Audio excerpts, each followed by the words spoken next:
पाकिस्तान की तारीख़ के अंदर ISI का रोल जो है मुख्तलिफ़ सियासी मामलात के अंदर मुतनाज़ा तरीके से सामने आता रहा है। वैसे तो पाकिस्तान की प्राइमरी इंटेलिजेंस एजेंसी है और मुल्क के दिफा और सलामती के लिए इसका एक बहुत ही कलीदी किरदार है, लेकिन वो जो फोकस्ड एक काउंटर इंटेलिजेंस या दुश्मनों के ख़िलाफ़ कार्रवाइयों के हवाले से मामलात हैं वो तो इसके काबिल सताइश हैं, लेकिन सियासी मामलात के अंदर इसका जो रोल है वो मुख्तलिफ़ वक्तों में सामने आता रहा। बहुत पीछे ना भी जाएं तो IGI बनवाई गई थी और IGI बनवाने का मकसद ये था कि मोहतरमा बेनज़ीर भुट्टो को इक़्तिदार से बाहर रखने के लिए नवाज़ शरीफ और उसके इर्द गिर्द कुछ ऐसे हमख्याल लोगों को इकट्ठा किया जाए जिससे पीपल्स पार्टी इक़्तिदार हासिल ना कर पाए। तो बड़ा मशहूर मरूफ वाक़या था। उसके लिए सुप्रीम कोर्ट में बाद में एक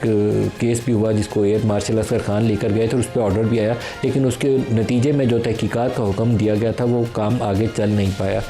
IGI 1988 या 90 या 93 के दिनों के जिक्र कर रहे हैं हम लोग, लेकिन उससे आगे आ जाएं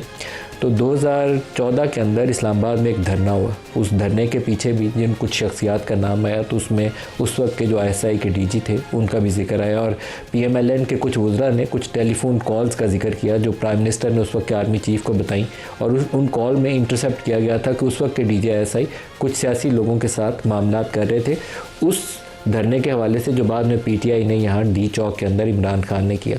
फिर फैज़ाबाद के अंदर तहरीक लब्बैक का एक धरना हुआ और तहरीक लब्बैक के धरने के पीछे भी जिन शख्सियात का नाम आया उनमें से एक शख्सियत घूम फिर के पारा तक जा पहुंचता था ताल्लुक़। फिर जो एग्रीमेंट साइन हुआ उस एग्रीमेंट के ऊपर भी उनके दस्तखत थे और उसी के ऊपर चीफ़ जस्टिस फ़ाइज़ ईसा उस वक्त तो जज थे सुप्रीम कोर्ट के, उन्होंने एक हुक्मनामा जारी किया और उस हुक्मनामे के बाद भी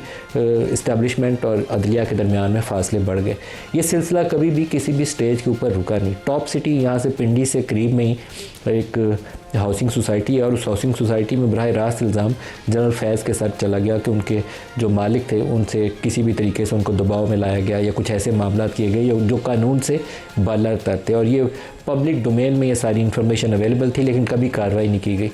आज से तकरीबन